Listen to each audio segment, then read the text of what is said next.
எல்லாருக்கும் காலை வணக்கம். இறைவன் எல்லாவரையும் நல்வழி நடத்தட்டும், நல்லதே நடக்கட்டும், நல்லதே வரட்டும்.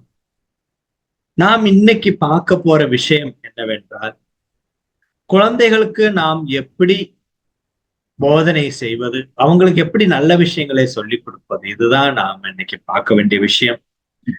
நம் குழந்தைகள் நாளையின் தலைமுறை. அவங்கள நாம நல்லாதான் வளர்த்த வேண்டும், நல்ல விஷயங்களை சொல்லிக் கொடுக்க வேண்டும். இதை பத்தி நிறைய பேச மரம் எல்லாருக்கும் ஒரு யோசனை வரலாம்.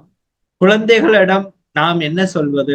குழந்தைகள் எல்லாமே நம் குழந்தைகள் தானே, நம் குழந்தைகள் நாம் சொல்வது தானே கேட்பாங்க அப்படின்னா இருக்கலாம். எல்லாமே நம் குழந்தைக்கு நாம தான் பாதுகாப்பு, நாம தான் அவளுக்கு எல்லாமே சொல்லிக் கொடுக்க வேண்டும். நம்மள்ட்ட இருந்துதான் அவ எல்லாமே தெரிந்து கொள்ள வேண்டும். ஆனாலும் சில விஷயங்களை இங்க சொல்லதுக்கு விரும்புகிறேன். குழந்தைகளுக்கு அதிகமான மன உணர்ச்சியை கொடுக்காதங்க. குழந்தைகளுக்கு சந்தோஷத்தை கொடுங்க. அவங்களுக்கு எவ்வளவு விஷயங்கள் செய்ய முடியுமோ, எவ்வளவு விஷயங்கள் அவங்க செய்தா சந்தோஷமா இருப்பாங்களோ அந்த மாதிரி விஷயங்களை நிறைய சொல்லிக் கொடுங்க. அவங்களோட மனசுக்கு நிறைய பாரமா இருக்கிற விஷயங்களை தவிர்த்து விடுங்க. நிறைய அவங்களுக்கு ப்ரெஷர் கொடுக்காதங்க. அப்படின்னா அழுத்தத்தை கொடுக்க கூடாது. நீ டான்ஸ் படிக்கணும், நீ கராட்டா படிக்கணும், நீ பாட்டு படிக்கணும், சங்கீதம் படிக்கணும், சிலம்பு படிக்கணும், எல்லாம் நீ படிக்கணும் அப்படின்னு அவங்கள போர்ஸ் பண்ணாதங்க. அவங்களுக்கு எவ்வளவுக்கு விருப்பம் இருக்குதோ, விருப்பம் இருக்கிற விஷயங்களுக்கு எல்லாமே அவங்களுக்கு பயிற்சி அளியுங்க. அவங்க வெற்றி அடையட்டும், அவங்க நல்லா இருக்கு. வாழ்க்கையின் உள்ளது நாம எல்லாரும் நல்லா இருக்கிறதுக்கு வேண்டிதான் நாம எல்லாம் செய்யறோம், எல்லாம் சொல்லிக் கொடுக்கிறோம். அப்படி இருக்க மரபு நம்ம குழந்தைகளுக்கு அதிகமான மன அழுத்தத்தை கொடுப்பதனால அவங்களோட வாழ்க்கையை பாதிக்கப்படுகிறது. இன்னைக்கு அவங்க சிறு குழந்தையாக இருக்க முறை உங்களோட எதிர்த்து நிக்க முடியாது. ஆனா அவங்க வளர்ந்து வந்ததுக்கு அப்புறம் அவங்களுக்கு என்னைக்கு எதிர்க்கணும்னு தோணுதோ அன்னைக்கு 10 மடங்கு எதிர்ப்பாக நம்மிடம் வருவார்கள். அதனால தயவு செய்து குழந்தைகளோட மன அழுத்தத்தை புரிந்து பெற்றோர்கள் செயல்பட வேண்டும்.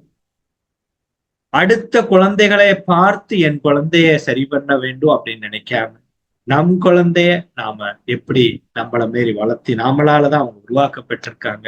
அப்ப நம்ம குழந்தைகள் எப்படி இருக்க வேண்டும் என்று நாம தீர்மானம் செய்ய வேண்டும். அடுத்தவங்களுக்கு இருக்க திறமைய நம்ம குழந்தைக்குள்ள நுழைக்காம துணிக்காம, அடுத்த குழந்தைகளுக்கு என்ன தகுதி இருக்கிறதோ அத நம்ம குழந்தைக்கு வரணும்னு நினைக்காம, நம்ம குழந்தைக்கு எப்படி எல்லாத்தையும் கற்றுக்கொள்வதற்கு தகுதியை நாம எப்படி உருவாக்கி கொடுக்கலாமோ அதை கொடுங்க. அடுத்த குழந்தைக்கு இருக்க தகுதி என் குழந்தைக்கு இருக்கணும் அப்படின்னு நினைக்காதங்க. என் குழந்தைக்கு அந்த தகுதி வருவதற்கு நாம் என்ன செய்யலாம், அதுக்கு வேண்டி என்னெல்லாம் உதவி அவனுக்கு செய்யலாம் என்று யோசிச்சு தவிர, அடுத்த குழந்தைகளை மாதிரி என் பையன் வளரணும்னு மட்டும் நினைக்காதங்க, என் பொண்ணு வளரணும்னு நினைக்காதங்க. அது மிக மிக பெரிய தவறாகும். காரணம், நாம் அடுத்தவங்களை போல வளர்றதுக்கு அல்ல, நாம் நாமளாக வளர வேண்டும், நாம் நாமளாக வாழ வேண்டும். இதுதான் சிறந்த விஷயம். இதை நம்ம நல்லா தெரிஞ்சுக்கணும். குழந்தைகள் மெஷின் அல்ல, அவங்க ஒரு மெஷின் அல்ல.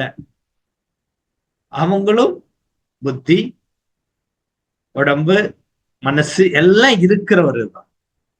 ஒரு ரோபோட் கிடையாது. ரோபோட் நம்ம என்ன வேணாலும் சொல்லுங்கோ அது செய்யும். நம் குழந்தைகளை அவங்களுக்கு எப்படி பிடித்த மாதிரி விஷயங்களை சொல்லிக் கொடுக்கறதுக்கு நமக்கு சாதிக்குமோ அதை நாம சொல்லிக் கொடுக்க வேண்டும். அதுல அவங்களை வளர்த்த வேண்டும். அவங்க அப்படி வளர்ந்து வந்தால் அவன் நம்மளையும் பார்த்து கொள்ளுவான், நம்மளை சார்ந்தவங்களையும் அவங்க பார்த்துக்கிடுவாங்க. அதனால குழந்தைகளை, சிறு குழந்தைகளுக்கு கல்வி வேணும். கல்விக்கு வேண்டிய எல்லா உதவிகளும் செய்து கொடுங்க. தேவையில்லாம மன அழுத்தத்தை குழந்தைகளுக்கு கொடுக்காதங்க. காரணம், இன்னைக்கு நம்ம உட்கார நிறைய விஷயங்களை நம்ம தெரிஞ்சுக்கிற வேண்டி இருக்குது. காரணம், இன்னைக்கு வாழ்க்கையில பலதே நம்ம இழந்து கொண்டிருக்கிற காலமா. குழந்தைகளோட மனசு அதோட சக்தியை விட்டு விட்டா திரும்பி கொண்டு வர்றதுக்கு பெரிய கஷ்டம்.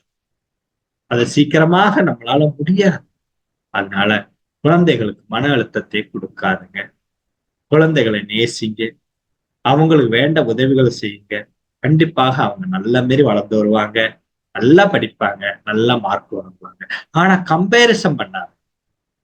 அடுத்த குழந்தைய நம் குழந்தைக்கு இருக்கும் பிரச்சனையை காட்டாது. அவங்க 500 மார்க் வாங்கியிருக்காங்க அப்படின்னா, நம்ம குழந்தை 500 மார்க்ஸ் வாங்கறதுக்கு வேண்டி அவங்களுக்கு ஒரு மோட்டிவேஷன குடுங்க. ஒரு ஊக்கத்த சொல்லிக் குடுங்க. இப்படி பண்ணுனா நல்லா இருக்கும் அப்படின்னு ஒரு பாதைய காணிச்சு குடுங்க. அல்லாம அவங்கள இடிச்சு, தாழ்த்தி, அடிச்சு கீழ போட்டு மிதிக்காதங்க. அது இப்படி செய்வதனால நாம் இழப்பது நம் குழந்தைகளை, நம் குழந்தையின் சந்தோஷத்தை. அதனால அனைவரும் பெற்றோர்கள் எல்லாம் யோசிக்க வேண்டிய ஒரு விஷயம். குழந்தைகளுக்கு அதிகமான மன அழுத்தத்தை கொடுக்காமல், மன சந்தோஷத்தோடு கூடி தன் வாழ்க்கையை பார்ப்பதற்கு என்னெல்லாம் வேண்டுமோ அதெல்லாம் செய்து கொடுக்க வேண்டும் என்று கேட்டுக்கொள்கிறேன். கண்டிப்பாக நம் குழந்தைகள் நாளை நம்மளின் வாழ்க்கையின் முதல் கூட்டாகவும், நம்ம பாரம்பரியத்தின் மகிமையை கொண்டு வருவதற்கும் அவங்க எல்லாம் முன்னிக்கிறாங்க என்றுள்ள சிந்தனை நமக்கு வேண்டும். எல்லா வல்ல இறைவன் எல்லாருக்கும் நல்ல விஷயங்களே அளிக்கிறார்.